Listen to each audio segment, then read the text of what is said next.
Hello everyone, চলে এসেছি আবার একটা স্পেশাল দিনের স্পেশাল ভিডিও নিয়ে।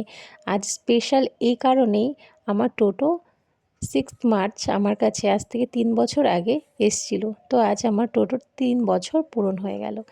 দেখতে দেখতে ও বড় হয়ে যাচ্ছে আর মনটাও ততটা খারাপ হতে শুরু করে, কারণ তোমরা জানোই তো। যাই হোক, জন্মদিনে আর এই সমস্ত কথা বলবো না।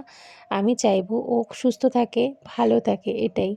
তো কিছু না পারলেও এই দিনটাতে আমি চেষ্টা করি ও যেটা পছন্দ করে, টক দই খেতে ভালোবাসে, টক দই দুধ কেটে ছানা তৈরি করে দিই। তো সেই ছানা দিয়ে মিষ্টির মতন মণ্ড আকারে শেপ দিয়ে ওকে দিই, সেটা ও খায়। আর একটুখানি চিনি লবণ এই সমস্ত বাদে পায়েস তৈরি করে দিই। কেক তো অবশ্যই একটা আনা হয়, সেটা কাটিং করে। এভাবে ওর জন্মদিন আমি পালন করি। তো যাই হোক, এই বছরটা ওর কাছে স্পেশাল, কারণ এই বছর টোটো 6টা কেক কেটেছে, দুদিন মিলিয়ে। আজকের দিনে তো অবশ্যই কেটেছে, পরের দিনও কাটিয়েছি, আর সাথে কিছু বাচ্চাদের খাইয়েওছি। তো সেই জন্যেই আজকের ভিডিওটা অনেকটা স্পেশাল হতে চলেছে। আর দেখো, জন্মদিনের দিন বলে কথা, স্নান না করলে হয়?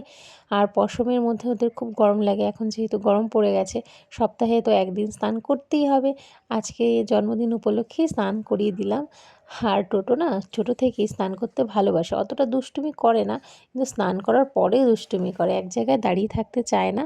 যাই হোক, স্নান করিয়ে দিয়েছি, আর এত দুষ্টুমি করছে, আজকে দিনটার জন্য ওকে ছাড় দিয়েছি, কিছু বলছি না। এরপরে দেখো